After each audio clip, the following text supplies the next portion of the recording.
ارشاد باری تعالیٰ ہے، محبوب اگر آپ کا دل سخت اور مزاج تند ہوتا تو یہ لوگ آپ کے گرد کبھی بھی نہ بیٹھتے۔ جب غزوہ خیبر ہوا تو کچھ لوگ پلٹ گئے، دوبارہ حضور کی خدمت میں حاضر ہوتے ہیں تو آپ صلی اللہ علیہ وسلم وہ درگزر سے کام لیتے ہیں۔ حاضرین مجلس، دین محبت سے پھیلا ہے، دین حسن اخلاق سے پھیلا ہے۔ ایک ہندو شاعر کہتا ہے، یہ لڑتے قبائل کو کس نے بتایا، محبت نہیں ہے تو کچھ بھی نہیں ہے۔ کائنات کی چمک، کائنات کی رونق، یہ سب محبت کے دم قدم سے ہے۔ میرے کریم آقا صلی اللہ علیہ وسلم فرماتے ہیں، تم میں اچھا وہ ہے جس کا اخلاق اچھا ہے، اور وہ اچھا نہیں ہے جس کا اخلاق اچھا نہیں ہے۔ بارگاہ رسالت معاب صلی اللہ علیہ وسلم میں ایک خاتون کا تذکرہ کیا گیا کہ بندہ نواز صوم و صلات کی پابند ہے، لیکن اس کے رویے کی وجہ سے ہمسایہ اذیت میں ہے، تو میرے نبی فرماتے ہیں وہ عورت جہنمی ہے۔ آقا فرماتے ہیں، گھر خریدنے سے پہلے ہمسایہ اور سفر کرنے سے پہلے ہم سفر دیکھ لیا کرو۔ ہمسائے اچھے میسر نہ آئے تو زندگی عذاب ہو جاتی ہے، اور آپ ان ہمسایوں سے پوچھ کے دیکھ لیں جو اس عذاب میں مبتلا ہے۔ ہمسایہ صرف اتنا کہہ دینا کہ ڈیک کی آواز تھوڑی سی ہلکی کر لو، تو اس بات پہ بگڑے گا کہ میرے گھر میں گانے چل رہے ہیں، تمہیں کیا تکلیف ہے، اور وہ ضد میں آ کے اوباش لڑکوں کو مکان کی چھت پہ لے چڑھے گا اور اس غریب کی بیٹیوں کو چھیڑے گا، آوازیں کسے گا، کبھی اس کے دروازے کے سامنے گندگی پھینک جائے گا، کبھی روڑے اٹکائے گا۔ اس لیے فرمایا کہ گھر خریدنے سے پہلے ہمسایہ اور سفر کرنے سے پہلے ہم سفر دیکھ لیا کرو۔ ہمسایہ دوستو دیوار کا ہے یا سرحد کا؟ ہمسایہ اچھا نہیں تو زندگی عذاب ہے، اور اگر کسی کو اچھا ہمسایہ میسر آ جائے تو یہ بہت بڑی دولت ہے۔ ابو حمزہ ایک بہت بڑے محدث گزرے ہیں، ان کے بارے میں مشہور تھا، لوگ کہتے تھے یہ نشہ بیچتے ہیں۔ وہ کوئی منشیات کا کام نہیں کرتے تھے، بلکہ جب وہ حدیث رسول بیان کرتے تو لوگوں پہ نشہ طاری ہو جاتا تھا۔ ابو حمزہ کا ہمسایہ اس کو بامر مجبوری مکان فروخت کرنا پڑ گیا، اور اس نے باہر لکھ کے لگا دیا، جس طرح ہم بھی لکھتے تھے مکان برائے فروخت، اور خریدار آتے ہیں تو بحث ہوتی ہے، بات سمجھ میں آئے تو وہ خرید کے لے جاتا ہے۔ لیکن اس نے تو رولا مکا دیا نا، اس نے باہر یہ لکھ دیا کہ 2000 درہم میرے مکان کی قیمت ہے، اور 2000 درہم ابو حمزہ کی ہمسائیگی کا لون۔ تو لوگوں کی ایک لمبی لائن لگ گئی تھی 4000 دینار دینے کے لیے، اور جب ابو حمزہ کو پتا چلا کہ میرا ہمسایہ مکان بیچ کے یہاں سے جا رہا ہے، تو آپ نے خادم کو 4000 دینار دیے، فرمایا جلدی جاؤ اور یہ میرے ہمسائے کو دے آؤ، اور اسے کہنا کہ یہ ویسے ہی رکھ لے لیکن مجھے چھوڑ کے نہیں جانا۔ کتنی بڑی دولت ہے کہ وہ جانے لگا تو جانے نہیں دیا۔ اور بعض ایسے شرارتی ہمسائے ہوتے ہیں، لوگ ان کے لیے دعا کرتے ہیں، یا اللہ اس فتنے کو زمین میں لے جائے، مر جائے تو لوگ دیگے چڑھاتے ہیں۔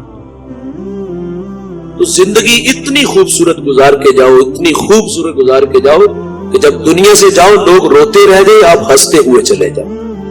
لیکن ہمارا حال کیا ہے؟ ہم جب دنیا میں آئے تھے تو روتے ہوئے آئے تھے، کیونکہ بچہ جب پیدا ہوتا ہے تو اس کے ساتھ ہمزاد شیطان بھی جنم لیتا ہے، جو بچے کی پسلیوں کو چھیڑتا ہے، جس کی وجہ سے بچہ روتا ہے۔ گھر والے خوش ہوتے ہیں کہ بچہ زندہ ہے، اگر روئے نہ تو گھر والے پریشان ہوتے کہیں مردہ تو نہیں۔ سادی شیرازی کہتے ہیں ان سے بدلہ لے کے جاؤ، کہ جب دنیا سے جاؤ تم ہنستے ہوئے جاؤ، لوگ روتے ہوئے رہ جائیں۔ لیکن ہمارا حال، ہم دنیا میں آئے بھی روتے ہوئے، اور جب واپس جاتے ہیں تو پھر بھی روتے ہوئے چلے جاتے ہیں۔ دوستو تذکرہ خاتون کا ہے، نمازیں بھی ہیں، روزے بھی ہیں، لیکن زبان کا زہر کوبرا سانپ سے بھی زہریلا ہے، اس کی زبان کے فتنوں سے ہمسایہ محفوظ نہیں، تو میرے نبی فرماتے وہ عورت جہنمی ہے۔ اسی طرح ایک اور عورت کا تذکرہ ہوا، معمول کی نمازیں، معمول کے روزے، لیکن اس کے رویے سے اس کا ہمسایہ مطمئن ہے، خوش ہے، تو آقا فرماتے ہیں وہ عورت جنتی ہے۔ جنت کا معیار کیا ہے دوستو؟ میٹھے بول، اچھے اخلاق ہے۔ امام منذری الترغیب والترہیب میں ایک روایت لائے ہیں، 6 صدی کے محدث ہیں، حدیث کی معتبر کتاب ہے۔ بارگاہ رسالت معاب صلی اللہ علیہ وسلم میں ایک جوان حاضر ہوا جس کا نامی اسم گرامی جابر بن سلیم رضی اللہ تعالی عنہ ہے۔ حضور سے پہلی ملاقات تھی اور اللہ نے اپنے محبوب کو یہ کمال بخشا تھا کہ آپ پہلی ہی ملاقات میں اپنا بنا لیتے تھے۔ ان کے بول بہاروں جیسے اور اصحاب ستاروں جیسے، مٹھیاں مٹھیاں بولیاں مدنی ڈول دیاں، کنا دے وچ رہندیاں مشری گول دیاں، لب کے لے آواں کتھوں سونا تیرے نال دا۔ میٹھی میٹھی باتیں سنی، من میں اتری، ایمان نصیب ہوا۔ جانے لگے تو عرض کرتے ہیں آقا میرے دامن میں کچھ حکمت کے موتی ڈال دیجئے۔ دوستو، جو شخص ابھی ابھی ایمان لایا ہے اس کو میرے کریم آقا نے پہلی نصیحت کیا فرمائی؟ نماز پڑھا کرو، روزے رکھو، موسم حج آئے تو حج کے لیے نکلو، مال کے نصاب ہو تو زکات دو۔ جو شخص ابھی ابھی ایمان لایا ہے اس کو سب سے پہلی نصیحت یہ فرمائی، لا تسبن احدا، فرمایا جابر کسی کو گالی نہ دے، اس کو اخلاق سکھائے۔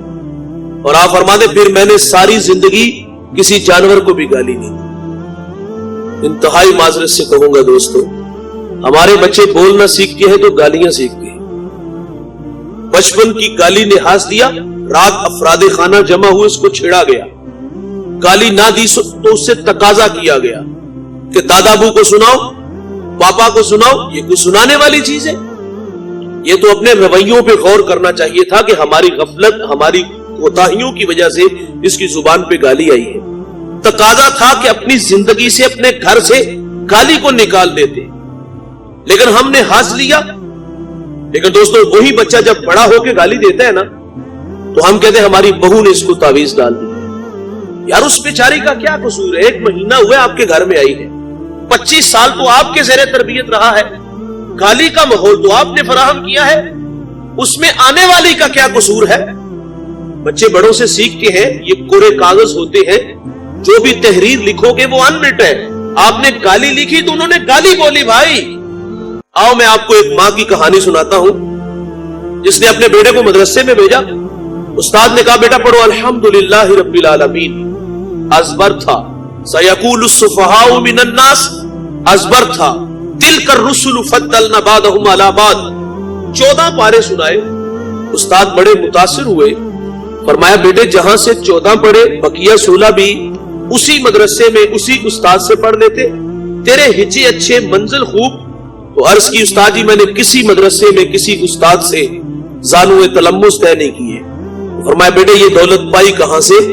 تو بختیار کاکی رحمت اللہ علیہ عرض کرتے ہیں استاد جی میری والدہ 14 پاروں کی حافظہ تھی، میں نے ماں سے سن سن کے حفظ کر لیے۔ اور بھائی ماں قرآن پڑھے تو بیٹا قاری قرآن بنتا ہے، ماں دودھ پلائے سونے محمد پہ درود پڑھے تو بیٹا دشت نینوا کو میدان کربلا بنا دیتا ہے۔ کردار نسلوں کو سنوارتا ہے۔ کلاس روم میں ٹیچر بچوں سے پوچھتا ہے بڑے ہو کر کیا بنو گے؟ کسی نے کہا ڈاکٹر، کسی نے انجینئر، اور ایک بچہ کہتا میں بڑا ہو کر صحابی رسول بنوں۔ کہا تیرے دل میں یہ شوق کیسے پیدا ہوا؟ تو وہ بچہ کہتا ہے میری والدہ روزانہ سونے سے پہلے مجھے ایک صحابی رسول کا واقعہ سنا کے سوتی ہے اور میرے دل میں شوق پیدا ہوا ہے کہ میں بڑا ہو کر صحابی بنوں گا۔ منصور الوی ایک بہت بڑا رائٹر گزرا ہے، وہ کہتا ہے میں نے ایک بچے سے سوال کیا بڑے ہو کر کیا بنو گے؟ تو وہ کہتا ہے میں بڑا ہو کر نور الدین زنگی بنوں گا۔ نور الدین زنگی کو جانتے ہو؟ یہ وہ شخصیت ہے جن کو رسول اللہ صلی اللہ علیہ وسلم خواب میں آ کے ملتے ہیں، فرمایا 2 چت قبرے کتے میری طرف بڑھ رہے ہیں اور نور الدین زنگی وہاں سے دوڑ لگاتے ہیں اور مدینہ میں آ کے ان کتوں کو واصلے نار کرتے ہیں اور پھر مدینے کی گلیوں میں لبیک کی صدائیں دیتے ہیں اور کہتے ہیں بندہ نواز یہ میرا فخر کہ آپ نے اس بڑی کائنات میں میرا انتخاب کیا. یہ ہے نور الدین زنگی. کہا بڑے ہو کر کیا بنو گے؟ کہا نور الدین زنگی بنوں گا. ٹیچر کہتا ہے بیٹے تیرے دل میں یہ شوق کیسے پیدا ہوا؟ تو کہا میری والدہ کہتی ہے بیٹے اگر تو نور الدین زنگی بنے گا نا تو خواب میں رسول اللہ تمہیں اپنی زیارت سے مشرف فرمائیں گے. تعمیر ہوتی ہے, تعمیر کرنی پڑتی ہے. سکھانے سے بچے سیکھتے ہیں. ہم نے گالی سکھائی, بچوں نے گالیاں دی. ماں نے قرآن پڑھا, بیٹا قاری قرآن بنا. ماں دودھ پلاتی ہے, سونے محمد پہ درود پڑھتی ہے, بیٹا دشت نینوا کو میدان کربلا بنا دیتا ہے. آج وعدہ کرتے ہیں آج کے بعد گالی نہیں دیں گے. اللہ ہمیں اس پہ قائم رہنے کی توفیق دے. آج تو کسی کو کہا جائے نا کہ گالی نہیں دینی چاہیے تو ہم کہتے ہیں یار زبان پک گئی ہے. اور اس زبان کی تو فتنے ہے دوستو, یہ تخت پہ بھی بٹھاتی ہے اور زمانے کی خاک بھی چھلواتی ہے. یہ جنت میں بھی لے جائے گی, یہ جہنم میں بھی لے جائے گی. یہ زبان کی تو فتنے ہے. میرے نبی کا فرمان سنیے, فرمایا مرغے کو گالی نہ دو. کیوں؟ فرمایا اس لیے کہ وہ تمہیں نماز کے لیے اٹھاتا ہے. جملہ لیجئے گا, فرمایا مرغے کو گالی نہ دو, وہ تمہیں نماز کے لیے اٹھاتا ہے. اور آج لوگ علماء کو گالیاں دیتے ہیں جو لوگوں کو دین سکھاتے ہیں, جنہیں استنجا کرنے کا بھی پتہ نہیں نہ ہوتا, جو منہ میں آتا ہے وہ کہہ دیتا ہے. اور جس کو مصلے پہ کھڑا کرو نا بھائی اس کی عزت کیا. لیکن ہمارے رویے اتنے عجیب ہیں, ہم جمعرات کو کاپی پینسل لے کے چھت پہ چڑھ جاتے ہیں. جس شخص کو اپنے امام پہ اتنا بھی اعتماد نہیں, 250-300 روپیہ اکٹھا ہوتا ہے اور پھر بہانے سے پوچھا جاتا ہے کہیں مولوی پیسے تو نہیں کھاتا. فقہ کا مسئلہ ہے کہ اگر دل میں اتنی بات آ جائے کہ میرے کپڑے امام کے کپڑوں سے اچھے, نماز ہی نہیں ہوتی. جس کو مصلی دو اس کو عزت بھی دو. فرمایا مرغے کو گالی نہ دو, فرمایا پسو کو بھی گالی نہ دو. پہلی نصیحت کہ کسی کو گالی نہ دینا. دوسری نصیحت فرمایا جابر بن سلیم نیکی کو حقیر نہ جانا. دیکھیں ہم روزانہ گھر سے اسکول, کالج, یونیورسٹی, بازار, کارخانہ, فیکٹری جاتے ہیں اور کئی بار ایسا ہوتا ہے کہ ہمارے راستے میں کوئی پتھر, کوئی روڑا آ جاتا ہے اور ہم احتیاط سے گزر جاتے ہیں. لیکن یہ خیال شاید کہ کبھی بھی نہیں گزرا کہ میرے بعد کوئی میرا مومن بھائی اس راستے سے گزرے گا تو کہیں بے خبری میں وہ اس پتھر سے نہ الجھ جائے. تقاضا تھا کہ اس پتھر کو, اس اینٹ کو اٹھا کے سائڈ پہ رکھ دیتے, لیکن ہم اس خیال سے گزرے کہ بھلا اس کا اجر کیا ہوگا. رحمت حق بہانہ می جوید, اللہ کی رحمت بندے کو بخشنے کے بہانے ڈھونڈتی ہے. ایک بہت بڑے محدث دنیا سے چلے گئے, کسی کو خواب میں ملے, پوچھا سنائے حضرت قبر میں کیسے ہیں؟ کہا الحمدللہ قبر جنت کا باغ ہے. پوچھا کون سا عمل آپ کی بخشش کا سبب بنا؟ تو فرما دے ایک دفعہ حدیث لکھنے بیٹھا, سیاہی میں قلم ڈبویا, باہر نکالا, لکھنے لگا, اس پہ مکھی آ کے بیٹھ گئی. فرمایا اس خیال سے قلم کو روک لیا یہ مخلوق خدا ہے, پیٹ کی پیاس بجھا لے میں پھر لکھ لوں گا. کہتے ہیں اللہ کو میری یہ ادا پسند آئی اور اللہ نے میری مغفرت فرما دی. بخاری کے لفظ ہیں, آقا فرماتے ایک عورت جنگل سے گزر رہی تھی, یہ پچھلی امتوں کا تذکرہ ہے. اس نے ایک کتے کو دیکھا, عورت کردار کی بری نہیں تھی, اس نے موزہ اتارا, پانی بھرا, کتے کو پلایا. اللہ کی رحمت جوش میں آئی, اللہ نے مغفرت فرما دی. اور بھائی کتے کو پانی پلانے والے جنت میں جا رہے ہیں.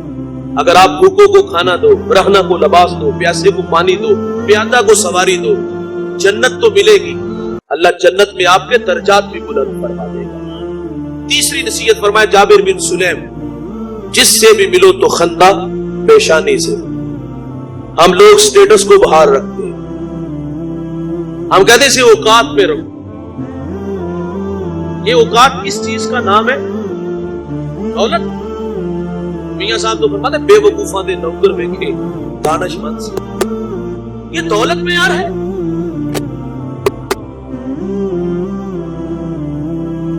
ہم لوگ آج بھی اندھیروں میں کھڑے ہیں بھائی.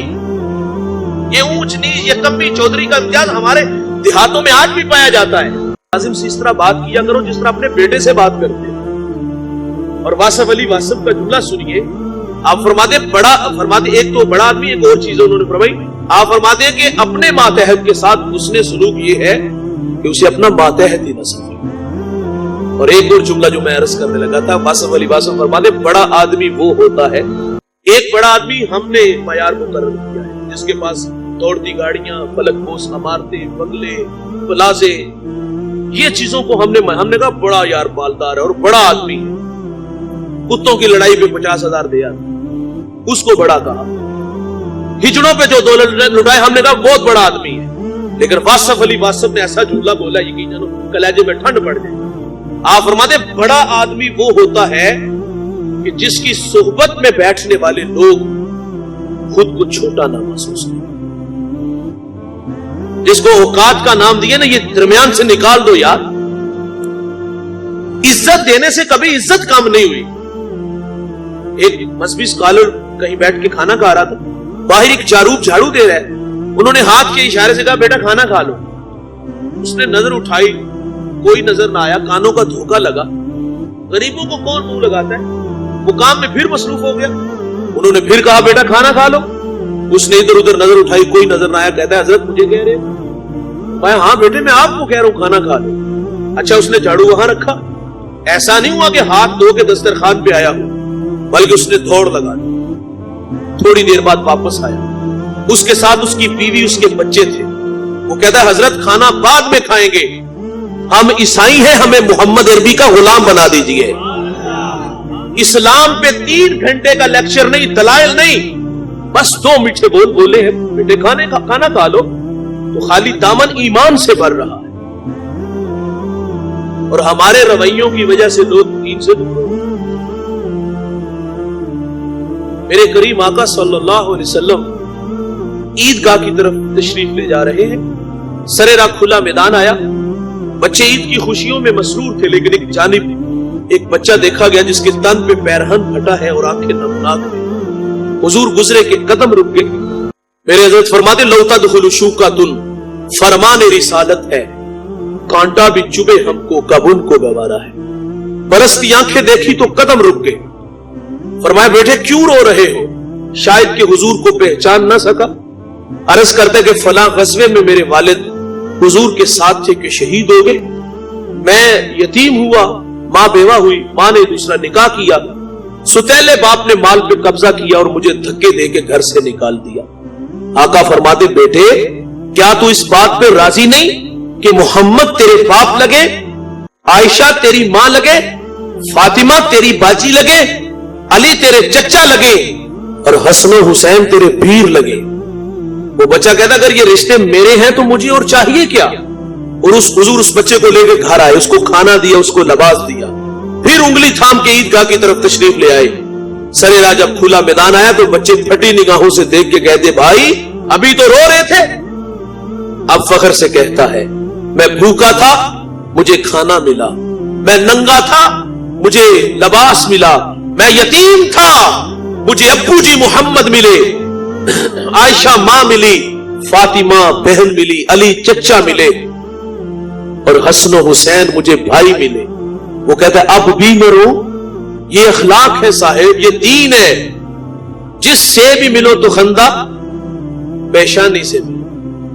ایک نصیحت فرمائی جابر بن سلیم کسی کو شرمندہ نہ کرو، اور ہم لوگ قدم قدم پہ دیکھیں انسان کی فطرت میں بھول جانا ہے، گناہ ہے، لیکن کوئی بندہ مرنے سے پہلے رجوع لے آئے کیونکہ توبہ کا در کھلا ہوا ہے۔ سورج جب تک مغرب سے طلوع نہیں ہوگا توبہ کا در کھلا رہے گا۔ مرنے سے پہلے گناہگار نہیں گناہ کروں گا، میرا رب تو بھلا ہے، میں اس کے گناہ کو لوٹوں گا۔ ہم تو مائل بکرم ہے کوئی سائل ہی نہیں، راہ دکھلائیں کسے کوئی راہ رب منزل ہی نہیں۔ جو گناہ چھوڑتے ہیں عادت باری تعالیٰ ہے کرم کا قلم پھیر دیتا۔ گناہگار کے لیے 2 امتحان ہوتے ہیں جو گناہ چھوڑ دیتے ہیں۔ ایک ماضی کی کچھ یادیں تلخیاں ہوتی ہیں، وہ تو بیچارہ کسی کو تبلیغ کر رہا ہو نا، تو کوئی پرانا دوست مل جائے وہ گزرتے ہوئے اس کی تبلیغ کو غیر مؤثر کرتا ہے۔ وہ راتیں بھول گئے جب رنڈیوں کے ساتھ گزارتے تھے، وہ راتیں بھول گئے جب اکٹھے بیٹھ کے شراب پیتے تھے، وہ بیچارہ دکھی ہو گئے، وہاں سے شرمندہ ہوا پرانے دوستوں سے، اس خیال سے مسجد میں آگے کہ چلو وہاں نیکی کا ماحول ہو، وہاں زبانیں شائستہ ہو، میں جاؤں گا تو مجھے عزت ملے گی، کیونکہ مسجد کی رونق کا سبب میری ذات بنے گی تو وہاں آسودگی ملے گی. لیکن ساتھ افسوس وہ باہر دوستوں سے دکھی آیا اور مسجد میں قدم آئے تو میں انتہائی معذرت سے کہوں گا مسجد کے نمازیوں کے رویے بھی بڑے تلخ. ہم نے کہا لو سو چوہے کھا کے بلی حجرو چلی اور تینوں مسجد راکی نے بہایا. چور چوری چھوڑ دیتا ہے, ہیرا پھیری نہیں چھوڑتا. جوتے چرانے آئے ہو وہ بھی بیچارہ کہتا ہے جاؤں تو کہاں جاؤں, نہ پائے ماندن نہ جائے رفتن, نہ پرانے دوست جینے دیتے ہیں نہ مسجد کے نمازی جینے دیتے ہیں. اور مسجدوں کی حالتیں آپ لوگوں کے سامنے ہیں. کنال کی مسجد ہوتی ہے 10 نمازی نہیں ملتے اور بستی ساری مسلمانوں کی ہے. 5 وقت حی علی الصلاۃ کی سزائیں گونجتی ہیں, کان پہ جو تک نہیں رینگتی. میں شکرگڑھ بالکل باؤنڈری پہ گاؤں میں حاضر ہوا, وہاں نماز کا ٹائم تھا, اذان پڑھنے کے لیے کوئی بندہ نہیں مل رہا تھا. یہ مسجدوں کی حالتیں ہیں صاحب. اقبال اندلس کے کرتبہ مسجد جس کے 1400 ستون ہیں, آپ کی بستی سے بڑی مسجد, اقبال نے اس کو اجڑا ہوا دیکھا تو پھوٹ پھوٹ کے رویا تھا کہ رو رہی ہے آج ایک ٹوٹی ہوئی مینا اسے, کل تلک جس ساقی کے گردش میں پیمانے رہے. خیر تو ساقی صحیح مگر پلائے گا کسے, اب نہ میں کش باقی رہے نہ میں خانے رہے. اقبال کہتا ہے وائز قوم کی وہ پختہ خیالی نہ رہی, برق تبعی نہ رہی, شعلہ میں کالی نہ رہی, رہ گئی رسم اذاں روح بلالی نہ رہی, فلسفہ رہ گیا تلقین غزالی نہ رہی. مسجد مرثیہ ہاں ہے کہ نمازی نہ رہے, یعنی صاحب اوصاف وہ حجازی نہ رہے. اللہ کے گھر تو ویران ہے یار. ایک گناہوں سے معافی مانگ کے آیا ہے, جب رب معاف کر دیتا ہے تو ہم کیوں نہیں معاف کرتے؟ ہم قدم قدم پہ شرمندہ کرتے. یہ ہمارے رویے ہیں یار. ایک شخص نے 20 سال اللہ کی عبادت کی اور پھر 20 سال اس کی دہلیز سے دور چلا. 40 سال عمر ہوئی, آئینے کے سامنے کھڑا ہوا, داڑھی میں کچھ سفید بال نظر آئے تو رونے لگا. یہ جو داڑھیوں میں سفید بال آتے یہ موت کی نشانی, یہ اٹھتے جنازے, یہ پھیلی ہوئی قبریں, یہ پیچھے ہوئے صفے ماتم, یہ سب موت کی نشانیاں ہیں. یاداشت جب کمزور ہو جائے جان جاؤ کہ موت کا وقت قریب آ گیا ہے. حضرت عمر نے ملازم رکھا تھا کہ دنیا آگے کنڈا کھڑکا کے مجھے موت یاد کروانی ہے, بہانہ تنخواہ دیتے. ایک دفعہ وہ آیا تو آپ نے اس کو تنخواہ اس کے ہاتھ میں رکھی, کہا آج کے بعد نہیں آنا. اس نے کہا میرے آنے میں کوئی غفلت ہوئی ہے؟ کہا ایسی کوئی بات نہیں. کہا پھر چھٹی کیوں دے رہے ہیں؟ حضرت عمر داڑھی میں سے ایک سفید بال کو الگ کرتے, فرماتے اب یہ سفید بال مجھے چین نہیں دینے. ہم نے کچھ لوگ ایسے بھی دیکھے پوری داڑیاں سفید ہو گئی لیکن ہم نے بس بھی بات دیا. میاں صاحب فرماتے ہڈیاں کھڑکن گوڈے کمبن اڑ گیا لک تیرا, اجے بھی بدیوں باز نہ آیا جھیو مرد. ایسے بھی لوگ ہیں قبر میں ٹانگے ہیں لیکن عملے باز سے باز نہیں آ رہے. اس جوان نے جب داڑھی میں سفید بال دیکھے تو رونے لگا. کیا کہتا ہے مالک 20 سال تیری نافرمانیوں میں گزر گئے, اگر میں لوٹ آؤں تو کیا تو مجھے معاف کر دے گا؟ عاطف سے آواز آتی 20 سال تو نے میری فرما برداری کی, میں نے تیری عبادت کو قبول کیا, پھر 20 سال تو نے میرے حکموں کو توڑا, میری دہلیز سے دور چلا گیا, مجھے ناراض کیا, میں نے تجھے مہلت دے دی, میں نے تیرا انتظار کیا, آج تو 40 سال کا ہو گیا ہے اور پلٹ آیا ہے. آواز آتی ہے تیرا رب بڑا رحیم ہے, تیرا رب بڑا کریم ہے, میں نے تیرے ماضی کے سارے گناہ معاف فرما دیے. اوے اس کی عادت ہے بھائی معاف کرنے کی, آپ بھی معاف کر دیا. سری سکتی فرما دے میں گزر رہا تھا تو سریرا ایک شرابی دیکھا, گندی نالی میں اس کا منہ ہے اور زبان سے اللہ اللہ کہہ رہا تھا. فرما دے میرے دل میں رحم پیدا ہوا, چاند سا چہرہ کہاں گندگی میں پڑا ہے. گناہ سے نفرت ہونی چاہیے, گناہگار سے نہیں. فرما دے میں نے اسے اٹھایا, اس کا چہرہ دھویا اور کان میں اتنا کہہ کے گزر گیا, وہ بندہ خدا ناپاک منہ سے اس پاک ذات کا نام لے رہے ہو. سری سکتی فرماتے اگلے دن میں نماز تہجد کے لیے مسجد میں گیا اور میری آنکھیں کیا دیکھتی ہیں, جو کل شراب کے نشے میں گندی نالی میں پڑا تھا آج وہ مجھ سے پہلے مصلی میں. فرماتے میں بڑا حیران ہوا اور اللہ سے کہا مالک یہ تو بہت بڑا شرابی تھا. عاطف سے آواز آئی سری سکتی تو نے ہماری خاطر اس کا منہ دھویا, ہم نے تیری خاطر اس کا دل دھو دیا. یہ اس کی عادت ہے صاحب. ایک بات اور سنا کے بات آگے بڑھاتا ہوں. علامہ سعدی لکھتے ہیں کہ ایک بوڑھا ہر سال حج کے لیے جاتا تھا. ایک دفعہ کسی نوجوان کو ان کے ساتھ جانے کا اتفاق ہوا. بوڑھا اللہ کے گھر میں پہنچا, اس نے لبیک کہا تو عاطف سے آواز آئی لا لبیک, بوڑھے تیرا کوئی حج نہیں, جو 7 نوجوان تھا وہ چونک سا گیا. اس نے کہا بابا جی آواز نہیں سنی؟ کہا بیٹے یہ آواز میں 70 سال سے سن رہا ہوں. وہ جوان کہتے ہیں بابا جی پھر بھی آتے ہو؟ اب کلیجہ پھٹنے لگا. رو کے کہا بتا اس در کے علاوہ کوئی در ہے جہاں جا کے میں دامن پھیلاؤں؟ بس اتنا کہنا تھا کہ رحمت خدا بندی جوش میں آئی. ہاتف سے آواز آتی ہے جا بوڑھے ہم نے تیرے 70 کے 70 حج قبول فرما لیے.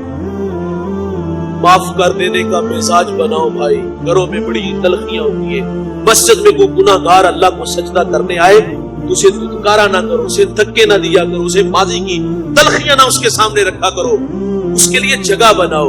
ہمیں تو خوش ہونا چاہیے تھا نا.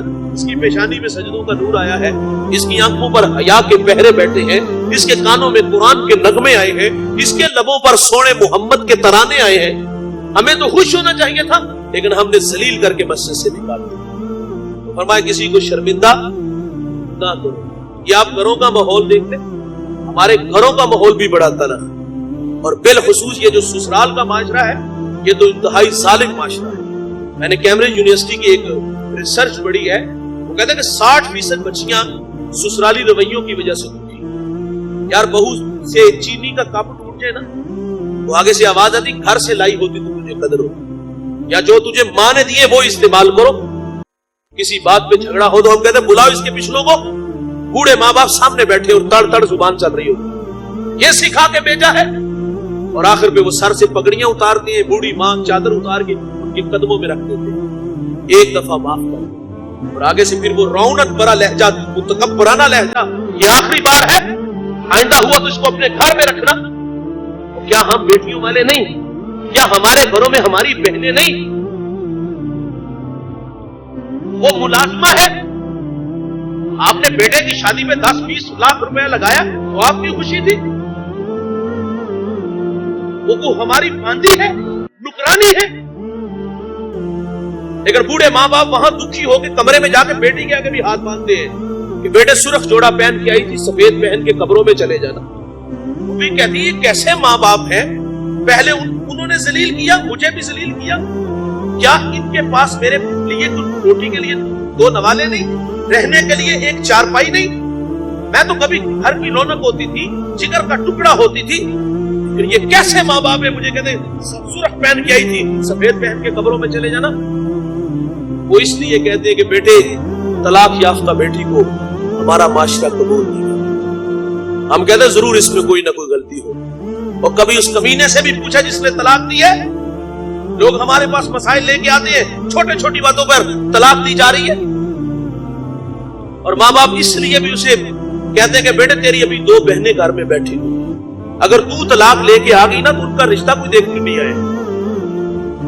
اور وہ کچھ بیٹیاں ایسی بھی دکھی ہیں جن کے والد شراب پیتے ہیں, بھائی شراب پیتے ہیں, ساری زندگی سسرال سے مارے بھی کھاتی ہیں, دکھ بھی سہتی ہیں, اور شرابی کی بیٹی بھی کہلواتی ہے, شرابی بھائی کی بہن بھی کہلواتی ہے. میں کہوں گا خدا کے لیے اپنی بیٹیوں کے حال پہ رحم کرو, وہ تو بیچاری پہلے ہی بڑی دکھی ہے. لیکن یہ کیسے نچے ہیں, ہم شراب کے جام لبوں سے رب کو بھی ناراض کرتے ہیں اور اپنی بہنوں کے بھی گھر توڑ رہے ہیں.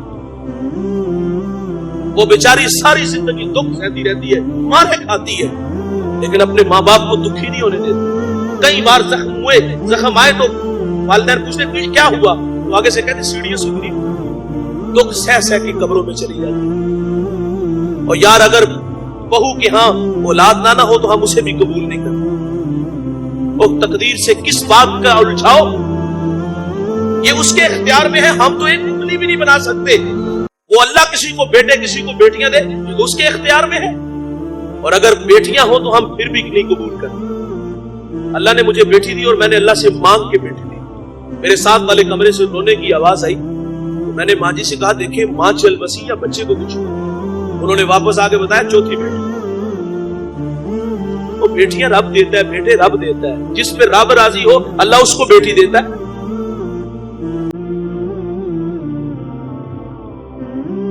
میں آج تک اس بڑھیا کو نہیں بھول سکا.